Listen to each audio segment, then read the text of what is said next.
There was a woman who spent years watching doors close in her face, job interviews that went nowhere, relationships that fizzled, dreams that seemed to dissolve the moment she reached for them. She began to believe she was cursed, that luck had forgotten her address entirely.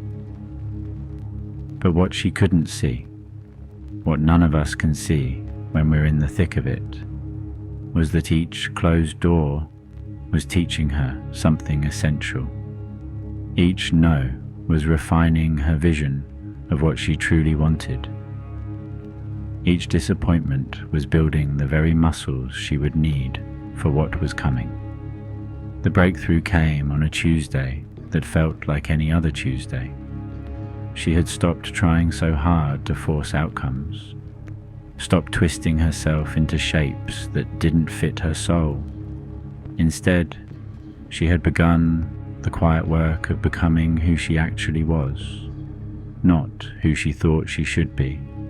That morning, she walked into a coffee shop she'd never entered before, ordered her drink the way she actually liked it, not the way that seemed more impressive, and struck up a conversation with a stranger about something she genuinely cared about. No agenda, no performance, just truth. The stranger turned out to be exactly the person she needed to meet, not because the universe was playing games, but because authenticity has a frequency that draws what belongs to us. When we stop broadcasting on channels that aren't ours, the right signals finally get through. This is the paradox that most people never grasp. The moment you stop chasing is often the moment everything you've been chasing finds you. But it's not magic, it's mathematics. It's the simple equation of integrity plus readiness equals opportunity. For years, she had been what psychologists call reward dependent, constantly adjusting her behavior based on external validation, like a plant growing toward whatever light seemed brightest at the moment.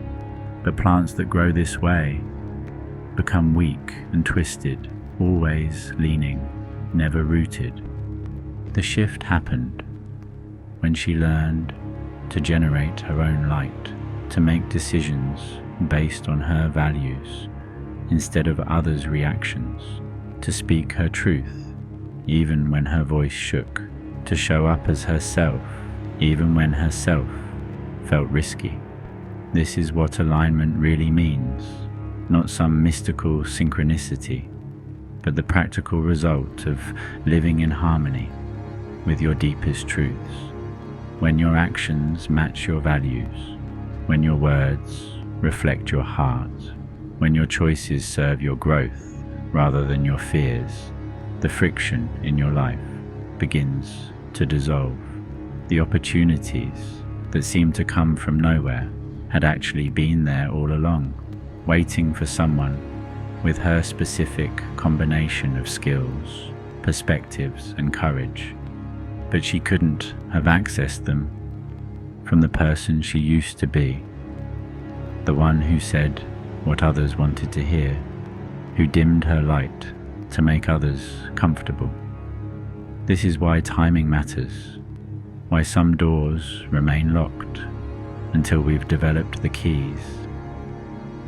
The universe isn't withholding gifts. We're growing into our capacity to receive them.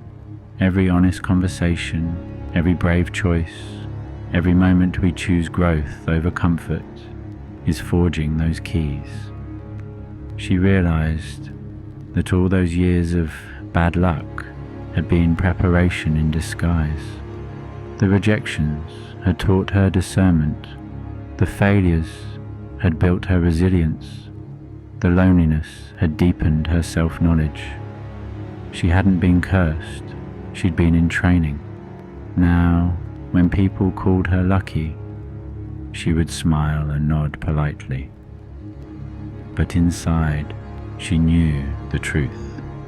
Luck is what we call it when preparation meets authenticity, when readiness encounters opportunity, when who we are finally aligns with where we're going.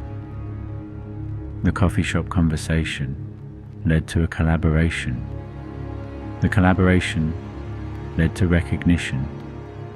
The recognition opened doors she hadn't even known existed. But none of it would have mattered if she hadn't done the inner work first, the unglamorous daily practice of becoming real. This is the secret that successful people rarely talk about. Before the external transformation comes the internal revolution. Before the right opportunities appear, we must become the kind of person those opportunities are seeking. The work is always inside first. She understood now that there are no coincidences, only consequences, no lucky breaks, only the natural result of courageous living, no random gifts from the universe, only what we've earned through the patient practice of being true. The doors that had seemed closed forever began opening, not because circumstances changed, but because she had changed. The same key that unlocks opportunity also unlocks purpose, passion, and peace. That key is authenticity, and it's been in your pocket all along. Years later, when young people would ask her for the secret to her success, she would tell them this: stop trying to be lucky. Start trying to be real. Stop chasing what looks good from the outside. Start building what feels true from the inside. Stop waiting for your moment. Start becoming the person your moment has been waiting for. This is no coincidence. This moment you're in right now, reading these words, feeling something stir inside you. This is your invitation to stop pretending luck is something that happens to other people. This is your reminder that alignment isn't a gift. It's a practice. You weren't meant to be lucky. You were meant to be honest, brave, ready. And when you finally are, everything changes, not by magic, but by design. Your design. The one you've been working on all along, whether you knew it or not.